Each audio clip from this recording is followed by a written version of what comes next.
శ్రీ గురు చరిత్ర అధ్యాయం 27 శ్రీ గణేశాయన్మ శ్రీ సరస్వత్యన్మ శ్రీ గురుభ్యో నమః.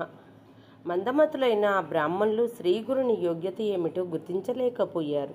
అప్పుడు శ్రీగురుడు ఆ త్రోవలో పోతున్న ఒక చెండాల్ని తన దగ్గరకు తీసుకురమ్మని శిష్యులను పంపాడు. అతను వచ్చి, నేను మాతంగుడనే పేరుగలవాణ్ణి, ఎంతో కాలం తమ ఆశీస్సుల కోసం ఎదురు చూస్తున్నాను అని భక్తి శ్రద్ధలతో శ్రీగురునికి నమస్కరించాడు. శ్రీగురుడు శిష్యుల చేత నేలపై 7 గీతలు గీయించి మాతంగుడిపై తమ కృపా దృష్టి సారించి భస్మం చల్లి ఒక్కొక్క గీత దాటి రమ్మన్నారు. అతను మొదటి గీత దాటి తాని వనాలను రక్షించే కిరాతకుణ్ణి అని అన్నాడు.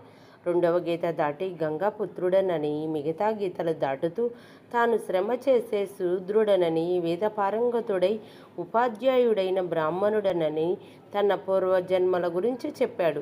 అతనిపై శ్రీగురుడు మంత్రించిన భస్మం చల్లడంతో ఆ పూర్వజ్ఞానమంతా అతనికి కలిగింది.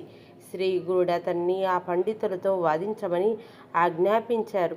వెంటనే మాతంగుడు అనర్గళంగా వేద శాస్త్రాలు పఠించటం మొదలుపెట్టాడు. ఇదంతా చూచి మదోన్మత్తులైన ఆ పండితులు భయపడ్డారు. శ్రీ గురుని మహిమ గుర్తించి వారు ఆయనను క్షమాభిక్ష వేడారు.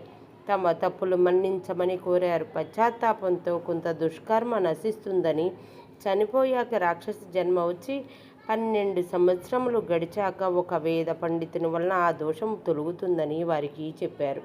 పండితులు నదీ తీరానికి వెళ్ళి అక్కడే గుండెపోటు వచ్చి మరణించి రాక్షస జన్మ ఎత్తారు.